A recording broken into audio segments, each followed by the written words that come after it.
Hola, buenos días familia Fit, ¿qué tal estáis? Bueno, hoy tenemos un invitado de lujo, es el doctor José Enrique Campillo, es Premio Nacional de Investigación, catedrático de la Universidad de Extremadura, tiene, como veis, numerosos libros y bueno, pues es médico especialista en nutrición. Yo además le he visto en varias entrevistas en 4 con Iker Jiménez y la verdad que es todo un lujo tenerle. Y nada, José Enrique, pues ¿qué hace usted en Madrid? Bueno, te has olvidado, Alberto, un saludo para todos, de decir que también soy deportista. Ah, eso es lo más importante. Porque el catedrático eso puede ser importante, pero soy maratoniano de 16 maratones. Eso es... 6 de ellos en Madrid, que eso tiene más mérito aún que, sí, por las cuestas. O la cuesta, los últimos kilómetros son tremendos. Pero yo estoy aquí en Madrid, vengo de Barcelona porque estoy presentando mi último libro. Por cierto, mañana, esto es intemporal, pero bueno, mañana voy a dar una charla, una presentación sobre mi libro en la Telefónica. Mi libro se llama, el último se llama, por si alguien está interesado, El universo en un bit. Un libro que habla sobre la información en el universo y en la vida, y en la salud. Y también hablo un poco de ejercicio. Fenomenal, pues nos lo leeremos seguro. A mí me gustaría empezar a hablar un poco del libro Razones para correr, que fue el primero que me leí. La verdad es que me he sentido muy identificado con el doctor porque, bueno, yo soy una persona que me gusta correr, de hecho me ayuda tanto para estar bien físicamente como mentalmente. Y nada, a mí me sorprendió que usted empezó con 45 años, así que nunca es tarde para empezar. Yo hacía ejercicio por entretenimiento, se hacía windsurfing en la playa, montaba algo en bici y tal, pero fumaba mucho, llevaba una mala vida, trabajaba demasiado y un día me dio un arrechucho en mi despacho de trabajo del que superé porque soy médico y entonces hice unas maniobras que me vinieron muy bien. Y ahí me dije, Campillo, te tienes que poner las pilas. Dejé de fumar de 3 paquetes a 0. Ostras. Y me puse a correr y a beber agua. Que eso es recomendación. Quien quiera dejar de fumar, trotar y beber muchísima agua. Pues... Y entonces ahí empecé y bueno, me encuentro estupendamente y aunque ya no corro tanto, pero ando muchísimo. Pues nosotros aquí en AFIT lo que intentamos, hay muchos de nuestros socios que nunca han hecho ejercicio físico, como le pasaba a usted, y otros que a lo mejor han ido a opciones como pueda ser un gimnasio o alguna clase y no han encontrado esa atención o esa adherencia al programa de ejercicio. Entonces nosotros la principal clave en el entrenamiento personalizado es que vengan contentos, que entrenen un poquito de fuerza para mejorar la masa muscular, que entrenen un poquito el sistema cardiovascular para que se encuentren mejor y lo hacemos de una manera interválica para que no les cueste tanto empezar. Entonces, ¿qué beneficios encontrarían con ese programa de ejercicio? Sí, vamos a comentar esto, pero antes quería decir sobre este libro de Razones para correr, que aunque lo diga yo que soy su autor, creo que es un gran libro, pero con un mal título. Yo quería haberle puesto Trotar o andar con salud. O sea, es un libro que describe cómo tienes que trotar o andar también, pero con salud, sacándole el máximo beneficio. Pero Razones para correr se empeñaron y la verdad es que es una pena porque no ha accedido mucha gente por tener un mal título. Pero miren, es fundamental, el ejercicio físico hoy día se sabe que es la actividad que podemos realizar que más salud y longevidad proporciona, porque atiende a 3 elementos fundamentales que son los que determinan nuestra salud y nuestra longevidad, sobre todo por encima de los 50 años. Primero, previene los problemas cardiovasculares, que es la principal causa de muerte hoy día en España. ¿Por qué? Porque activa el corazón, mejora la circulación en las arterias, reduce la arteriosclerosis, etc. Segundo, Problemas metabólicos, toda la gente a partir de los 50 años, la diabetes, la hipercolesterolemia, exceso de triglicéridos, etc. Todo eso, un ejercicio bien programado y continuado, permite facilitar el control de todos esos parámetros metabólicos, aumentar la única forma de aumentar el colesterol bueno en HDL, que lo habrán oído hablar, es el ejercicio físico. Bien, y la tercera opción es que a partir de los 50 años, toda la gente perdemos masa ósea y masa muscular, osteoporosis y sarcopenia. Bueno, la osteoporosis en hombres no es muy problemática, es más problemática en mujeres después de la menopausia porque les baja los estrógenos, eso lo sabe todo el mundo. Pero en todos se pierde masa muscular. Y el mantener una masa muscular se puede hacer con ejercicio programado, profesional y practicado de forma continuada. Y mezclando las dos cosas, un ejercicio cardio, andar, trotar o lo que sea, y ejercicio de resistencia con pesas, con el artilugio que uno quiera, para fortalecer toda la masa muscular de todo el organismo. Pues yo le agradezco mucho que diga esto, porque ya sabemos que aquí en este país lo que diga el médico va un poco a misa, y si lo recomendamos nosotros un poco menos, entonces se lo agradezco. Vamos a pasar ahora al libro del mono obeso. Hay una de las cosas que más me ha gustado de este libro es sobre todo las razones por las que enfermamos. Y cuando alguien se sienta aquí en la entrevista con nosotros y nos dice Alberto, quiero perder peso, pues nosotros siempre pues le decimos, mira, tienes que hacer un entrenamiento de fuerza pautado para aumentar un poco más la masa muscular y así aumentar el metabolismo basal y así poder quemar más kilocalorías y la oxidación de la grasa. Le decimos, tiene que aumentar la actividad física, que no es ejercicio físico, es decir, el número de pasos diarios, para aumentar el famoso NEAT. Le decimos, tiene que hacer una alimentación e intervención de nutrición saludable, el control del estrés, el descanso y las horas de sueño. Pero lo que sí que a mí me ha sorprendido es lo del genotipo ahorrador y el papel de la leptina. Es algo que yo no había escuchado y que al final genéticamente eso también influye. Sí, bueno, yo voy a introducir el mono obeso es un libro que pertenece a una serie de libros que tengo yo, tengo otros de estos, La cadera de Eva, etcétera, de lo que se llama la medicina darwiniana o evolucionista, que ahora mismo tiene un auge tremendo, pero un auge científico, no es una tontería que se le ocurra a alguien. Esto se trata de enjuiciar, considerar la salud y la enfermedad desde la perspectiva de la evolución biológica. Es decir, nos vamos 100.000, 200.000 años atrás para entender por qué enfermamos. Y la medicina darwiniana dice que la mayor parte de las enfermedades que hoy nos afectan, y las más importantes, se debe a que hoy hacemos un uso de nuestro organismo incorrecto con respecto al diseño evolutivo. Aquí yo hablo de una de esas enfermedades, la obesidad y sus consecuencias, porque la obesidad no solo es una enfermedad en sí, es que es la madre de un montón de otras enfermedades. ¿Y por qué? Nuestros antepasados pasaron muchísima hambre. Como especie nunca hemos sido fuertes, no hemos tenido garras ni colmillos, era difícil cazar. Nuestros antecesores que surgieron en África, pues ahí pasaban un hambre y hay pruebas paleoantropológicas claras de que esa gente comía lo que era capaz, carroña que se encontraba, espantaba a las hienas y se quedaban por allí, hay señales como con piedras han raspado los huesos de ese elefante, todo eso está documentado.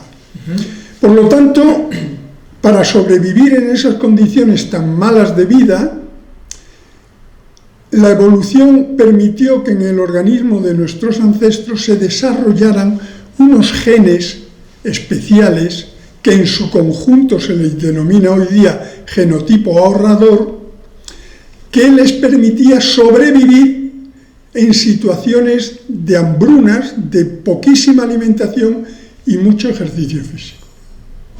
Claro, ese es el diseño que hoy tenemos, pero si en vez de hacer un uso adecuado a ese diseño, a esos genes ahorradores los atiborramos, desayuno, media mañana, cena, media tarde, o sea, comida, media tarde, cena, con abundancia de alimentos, pues esos genes ahorradores ahorran y entonces te encuentras con la situación que depende de los genes ahorradores que tenga. Muy pocos genes ahorradores y a lo mejor costarle más engordar, pero como hayas heredado todos los genes ahorradores, son los que vienen a la consulta y te dicen, doctor, es que a mí me engorda la lechuga. Y es verdad, porque si tienes toda la dotación de genes ahorradores, te engorda la lechuga.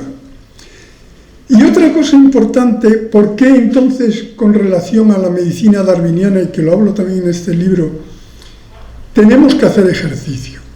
Fíjense, el ejercicio está íntimamente relacionado con la alimentación en toda la biología. Pero no porque el ejercicio queme o... No, mire, piensen, si conocen algún animal o ser vivo incluso, que sea capaz de llevar a su interior los alimentos sin realizar antes ejercicio físico. No existe. No existe, ¿no? Ni siquiera las plantas, porque a mí me dicen, oye, las plantas no se mueven, que sí se mueven. Las plantas se mueven con el crecimiento de las raíces y el crecimiento de las hojas.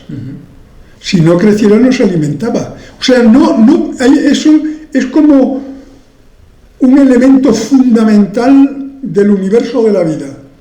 Si no te mueves, no comes.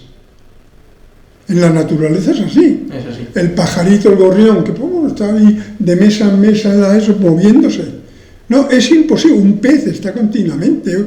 No hay en la naturaleza, digo, una gallina estabulada es otra cosa, pero en la naturaleza no existe nadie que ningún animal que en condiciones naturales sea capaz de comer, de meterse en los alimentos sin gastar energía muscular para ello.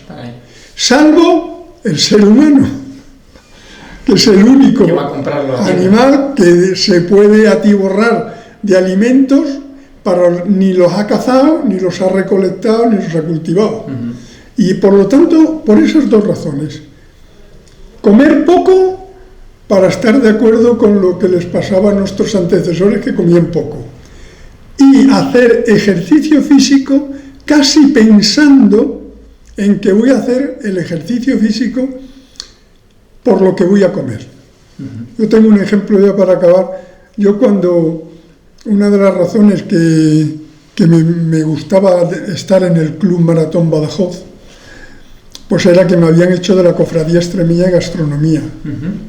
Y entonces era magnífico, porque el día que teníamos una comilona de la cofradía, el sábado antes, solían ser los domingos, pues el sábado antes me hacía unos 18, 20 kilometritos, ¿sabes? Y ya lo tenías. Iba con el agujero, claro, el agujero vacío, claro. Y entonces sabía que con toda la tranquilidad del mundo eso, pues un poco esta mentalidad, es decir, yo voy a hacer ejercicio porque realmente estoy como cazando o como recolectando lo que me voy a comer a lo largo del día. Pues venga, tomamos ese... Yo eso lo hago sobre todo en Nochevieja, Nochebuena, esas cosas que... Eso con más razón todavía. Está llegando ya la naviobesidad. ¿Ah, sí? Yo le llamo naviobesidad. Los turrones y los polvorones están desde finales de octubre. A la entrada, además a la entrada del supermercado. Sí, está claro. Pues vamos a hablar un poco de alimentación. A mí me ha sorprendido en el libro que el doctor habla un poco de 50% fruta y verdura, 30% tubérculo, fruto seco y huevo, 20% animales acuáticos y pequeños animales terrestres. Además me gustaría preguntarle sobre la cronodieta ahora y el ayuno intermitente, que está un poco... Sí. Está de moda. Bueno, sobre la dieta que pongo en este libro es porque, unido a esto de la medicina darwiniana, hay la nutrición darwiniana que se llama paleodieta. Y ha habido un boom de libros de paleodieta. Yo hago un intento, este libro es muy antiguo, o sea, se editó, esto está renovado, pero se editó en el año 2004, o sea, yo creo que es de los primeros, en español, el primer libro que se editó de esto. Y yo creo que es en español el primer libro que habla de paleodieta, creo, ahí creo. Y yo ahí puse lo que yo pensaba de paleodieta, es decir, ¿cómo en la vida actual podemos ser lo más paleolítico que podamos? Bueno, pues digo, hay que comer en mayor cantidad las cosas que nuestros ancestros han comido durante más cientos de miles de años. Lo que hemos comido desde hace millones de años, incluso cuando todavía éramos unos monos que subieron los árboles, son hierbas, verduras, frutas y todos los vegetales. Nosotros tenemos un problema. Sí, que un bollo muy reciente. Nosotros tenemos que comer, pero nosotros tenemos un aparato digestivo muy cortito, no tenemos un gran colon fermentador, por lo tanto no podemos digerir la mayor parte de los vegetales, solo unos poquitos, verduras, hortalizas, frutas, y el resto cocinado, legumbres, cereales y tal, no lo podemos comer crudo, no podemos digerirlo. Por lo tanto, adaptando a esa situación, el mayor porcentaje tiene que ser alimentos de origen vegetal, por esa razón. Luego, durante un periodo, hemos consumido muchos pescados. Hay un libro maravilloso, ya antiguo, de los años 84, de una periodista inglesa que se llama El mono acuático, y hablaba de nuestro antepasado, que pasamos un periodo de nuestra evolución pues en los grandes lagos africanos, que es donde estaba nuestro origen, pues alimentándose de pequeños crustáceos, de conchas que pillaban, de algún pez que pescaban, que era fácil de comer, y eso nos proporcionó todas las grasas omega 3 que necesitamos para la evolución de nuestro cerebro. Nuestro cerebro tiene una cantidad de omega 3 tremenda. Vale. Entonces hay que comer pescados, hay que comer un poco de carne en la proporción esa, y digo, de lo que menos hay que consumir es lo que menos ha estado en contacto con nuestra evolución, los procesados, porque esos son hace 4.000 años. Estamos hablando de lo alcohol. Yo no digo que no haya que consumir, yo soy el primero que me tomo mi copita de vino al día, sí, una cervecita. Pero hay que consumirlo en pequeña cantidad, y los fritos, todo lo procesado, el azúcar es muy reciente, todo esto, porque el dulce no existe en la naturaleza, salvo la miel y la fruta muy madura. No hay nada en la naturaleza que sea dulce, nada más que esas dos cosas raras. Por lo tanto, nuestro organismo tampoco ha tenido mucho en contacto con el dulce, por lo tanto no hay que consumirlo, de vez en cuando tómatelo. Yo pienso, paréntesis, hay que comer de todo, porque comer es una cosa muy divertida y no tampoco te vas a agobiar la vida, ¿no? Es un nutricionista que sí, al final efectivamente hay que comer es divertido y hay que comer un poco. Yo digo, sobre todo cuando voy a los institutos y le encanta, digo, comer es la cosa más divertida que se puede hacer con la ropa puesta. Está claro. Y entonces, pues a todos nos gusta un quesito ahí con una copa de vino y unos picos. Un poquito de jamón. Imagínate. Bueno, y hay dos cosas muy interesantes hoy que ha señalado Alberto. Uno que es, íbamos a hablar de la cronodieta, pero antes me habías señalado... Sí, sobre el ayuno intermitente que estaba de moda. También que está. Hoy día se piensa, porque también todos los animales tienen un horario de comida según la luz del sol. Hay animales nocturnos, hay animales que comen al amanecer, hay otros que comen al atardecer, en fin. Por lo tanto, la alimentación, la entrada de nutrientes, etcétera, está sincronizada con los ritmos, lo que se llama ritmos circadianos, del día y de la noche. El cortisol, la gran hormona, eso comienza a secretarse al amanecer, que es cuando tenemos los niveles más bajos, más altos, y a lo largo del día disminuye de tal forma que a la caída del sol prácticamente el nivel de colesterol es muy bajo. Cuando te van a hacer un análisis de colesterol en el hospital, tienen que anotar la hora de la extracción, porque varía muchísimo. Entonces, fíjate tú, solo es un ejemplo, pero es que todo varía con relación al sol, todo nuestro organismo. Por lo tanto, la capacidad de asimilar un nutriente, una tostada con aceite de oliva y tomate raspado, no se asimila lo mismo a las 9 de la mañana que a las 3 de la tarde que a las 10 de la noche, porque todo varía en un sentido circadiano con relación al sol y al esto. Por lo tanto, hoy día hay muchísimos estudios, uno de ellos con una colega mía que es catedrática de nutrición en Murcia, Marta... No pasa nada, el apellido se te ha ido, no pasa nada. Se me ha volado la cabeza, pero bueno. Entonces, esa cronología tiene que ir sincronizada. Y se dice, Marta Garaulet, se dice que debemos de consumir el 70% de todo lo que comamos al día en la primera mitad del día, desayuno y almuerzo. Y luego, entre la tarde y la noche, un 25, un 30%, incluso que sean cosas fáciles de digerir, pues las frutas, una ensaladita, cosas de esas. Ajá. Y esto tiene que ver, mucho tiene que ver esto con el ayuno intermitente que está de moda y que funciona, funciona. Verás, para que la gente lo entienda, el ayuno intermitente surgió...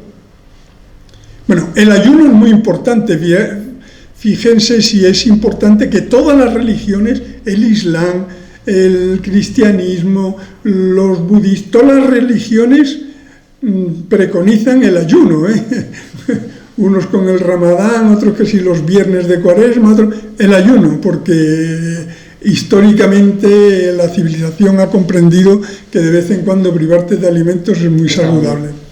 El ayuno intermitente tiene muchas facetas. La faceta primera es, no como nada desde que acabo de comer a las 3 de la tarde hasta las 8 de la mañana el desayuno.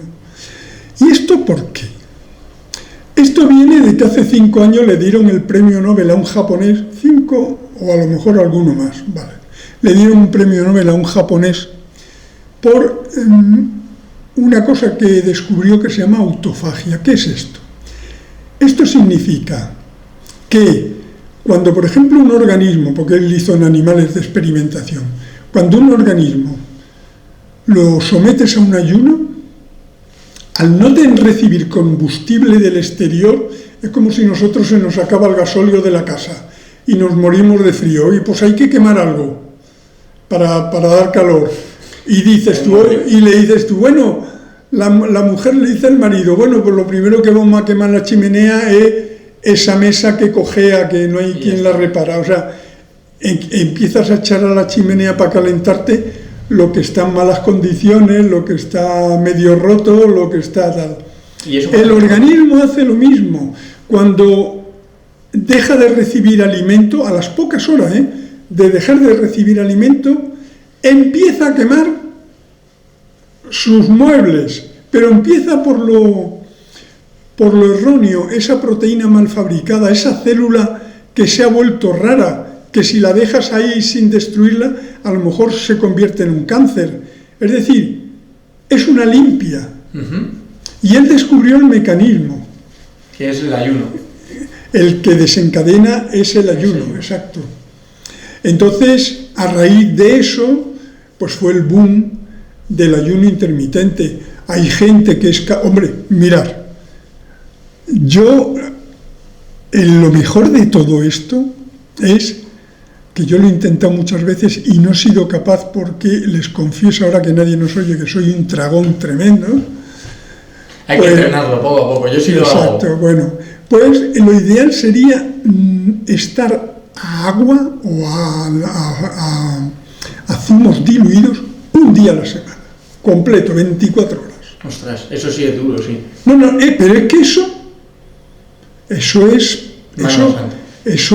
te hace un reseteo. Tú estás 24 horas a los zumitos y te hace un reseteo del organismo que te queda, pero vamos, limpito completamente. Eso sería lo perfecto. Es difícil. Yo lo he intentado un montón de veces y nunca he sido capaz de cumplirlo. Yo creo que podría a lo mejor de comida a comida. Sí, de comida a comida siempre, pero de comida a desayuno.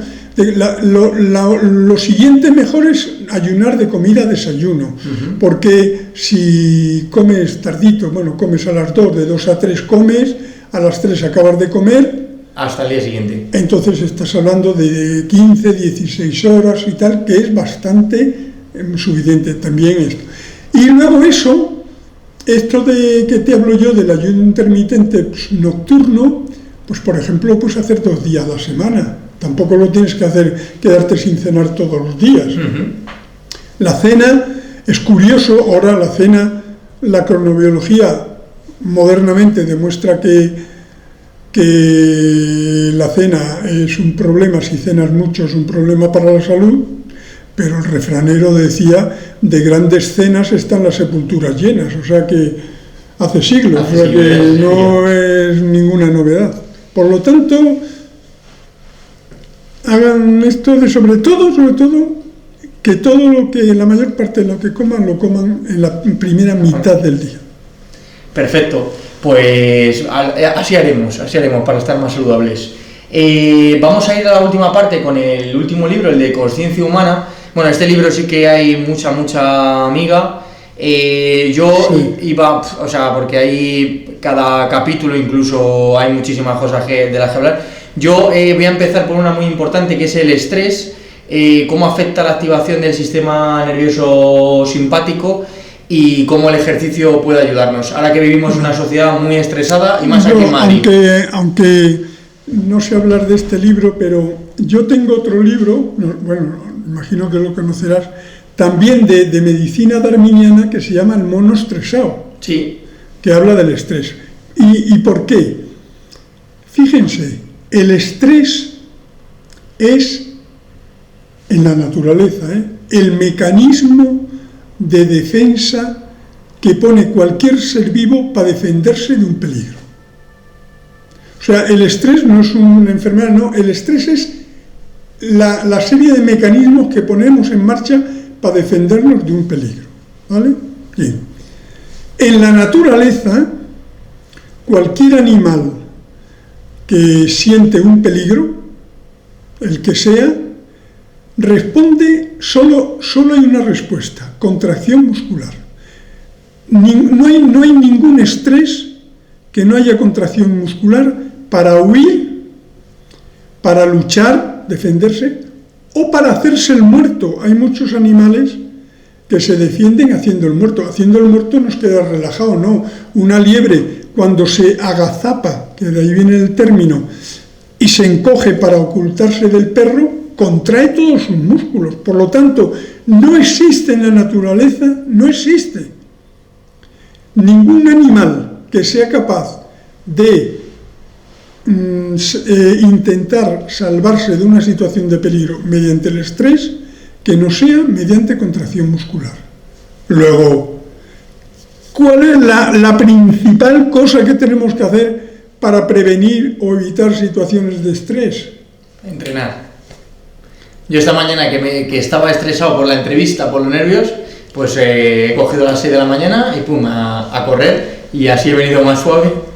Yo, que estaba nervioso por a ver qué me iba a preguntar aquí Alberto, he hecho, según mi móvil, he hecho 11 kilómetros para venir aquí. Ostras, pues entonces ya tienes el ejercicio del día. Pues, andando, Bueno, pero ha habido un problema, es que por una calle que pasaba antes de llegar aquí, ponía churros. Ostras. Y ya Bueno, me he avituallamiento. tomado un cafetito con 2 churros finos, Muy ricos. que muy ricos, y bueno, ya he llegado. Hombre, de vez en cuando está bien. Por lo tanto, fíjense la razón darwiniana es que también, como decimos con la alimentación, es que no hay animal que no se defienda de una situación del peligro que le agrede. Yo tengo en el libro este del mono estresado, cuento una anécdota que es muy ilustrativa. Yo digo, imagínense una gacela en el Serengeti, como esas cosas que ponen en la 2 después de comer para que hagamos la siesta confortablemente, sí. Esos documentales. Y entonces está la gacela tan tranquila y de repente huele o siente una leona que se acerca. Situación de emergencia, automáticamente se desencadena el mecanismo del estrés. Su corazón se acelera, su respiración aumenta para que entre más oxígeno, empieza a liberar el hígado glucosa y el tejido adiposo grasas para que haya combustible, y entonces la gacela sale corriendo. Ya lo veis, ejercicio físico para defenderse del estrés. Espera que te acabo de contar esto. Ahora imagínate tú el oficinista Juan en la oficina sentado. Lo escuché en entrevistas. Sí. En eso. Y que de repente ve venir al jefe con malas pulgas. En su organismo se desencadena exactamente la misma reacción que en la gacela, porque teme que le eche una romba y lo ponga de patita en la calle. Se acelera el corazón, se acelera el ritmo respiratorio, se liberan neurotransmisores, se aumenta la glucemia, aumentan las grasas en sangre para que los músculos estén dispuestos para la huida o la lucha.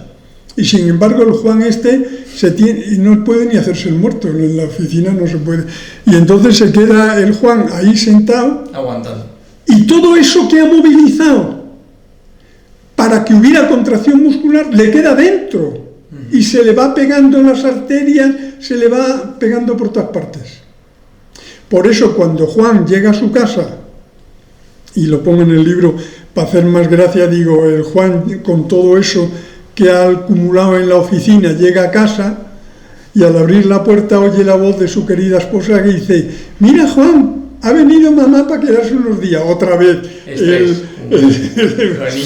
Total, si ese Juan cuando llega a casa se calza unas zapatillas, se pone un chándal o un ropa de deporte y se va a trotar por el barrio, aunque sea a destiempo, aunque sea con unas horas de retraso, va a mover suficiente masa muscular para paliar un poco, como si hubiera en aquel momento corrido o luchado.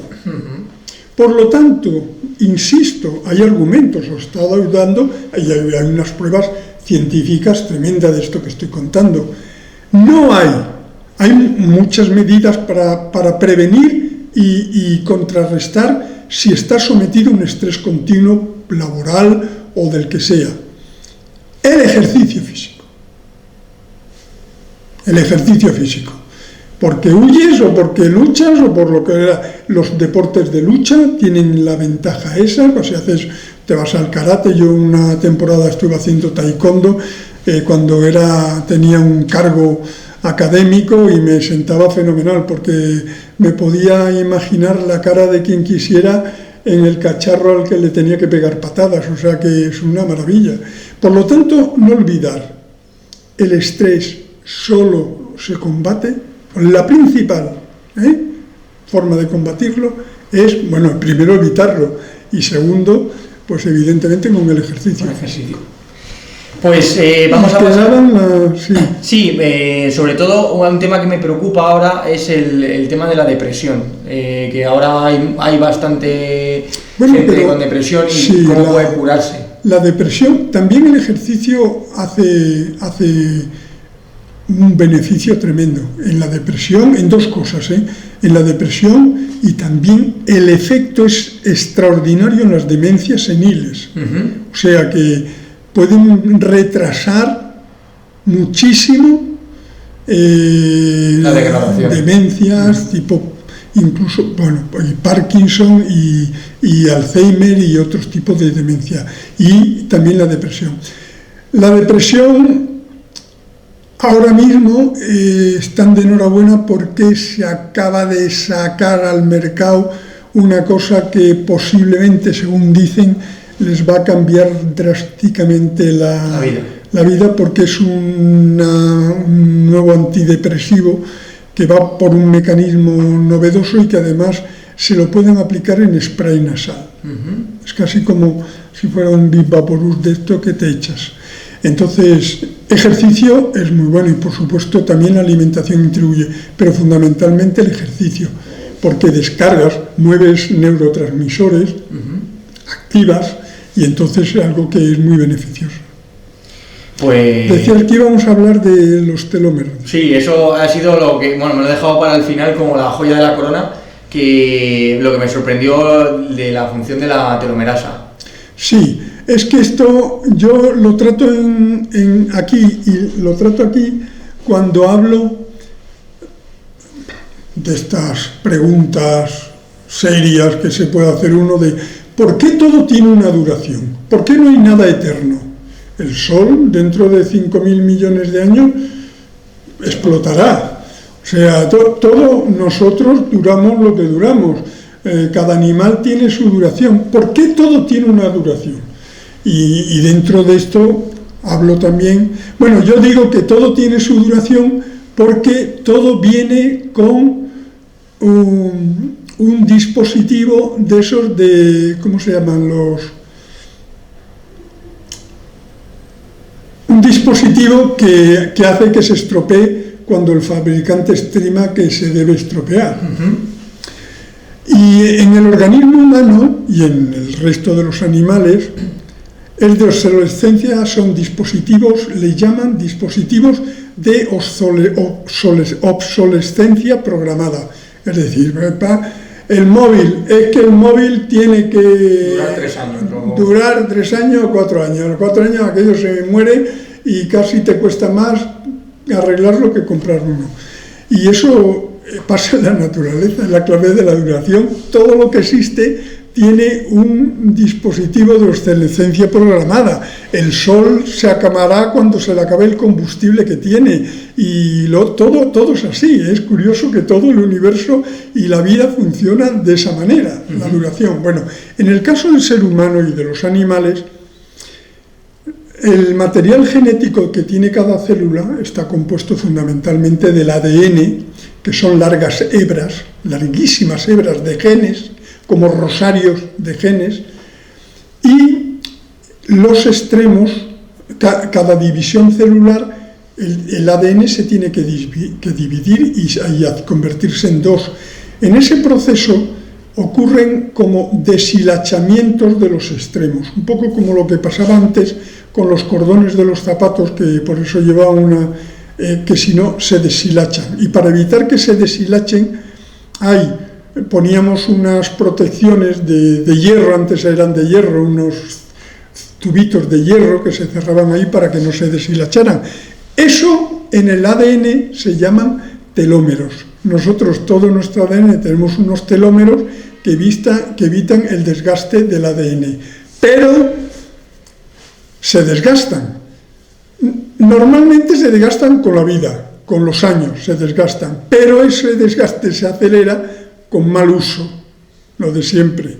Es decir, mala vida, sedentarismo, todo, estrés, todo ese tipo de cosas aceleran el desgaste. Y cuando ya se desgasta tanto y el ADN se acorta lo suficiente, te mueres. O sea, la célula se muere, se van muriendo las células y al final te mueres tú. Hay una enzima que se llama la telomerasa que se encarga de reparar. Hombre, si no, viviríamos 10 años, está continuamente reparando y entonces pues así nos va bien. Pues curiosamente hay dos acciones, de entre muchas, solo para abreviar, que puede aumentar la actividad de la telomerasa, es decir, puede aumentar la actividad de reparación del desgaste de esos extremos del ADN. Uno es el ejercicio físico. Está completamente demostrado. Y el otro es no tener estrés, que también interviene el ejercicio físico. Y esto del estrés lo cuento porque una de las investigaciones más espectaculares, y que a mí lo tengo en el libro, en este también lo cito, pero lo cito más en el mono estresado, que es solo del estrés, es una investigadora californiana quiso estudiar específicamente cómo el estrés podía influenciar la telomerasa y el acortamiento de los telómeros. Con el estrés hay un problema, es difícil estudiar el estrés. Tú no puedes coger una muestra de gente diciendo, oiga, usted está estresado, usted no está estresado.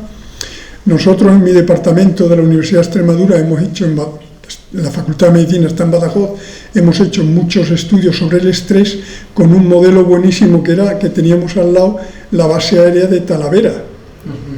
Son los que ahí se entrenan los pilotos de caza y combate. Más estrés que ese no puede haber. Bueno, pero es difícil, salvo que encuentres situaciones muy específicas que te garanticen que eso le produce estrés a la persona.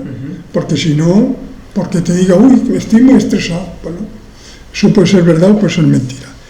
Y esta señora estudió lo que yo creo que es la situación más estresante que se puede dar, que es el de una madre cuidar de un hijo con cáncer. Entonces compara en el trabajo los niveles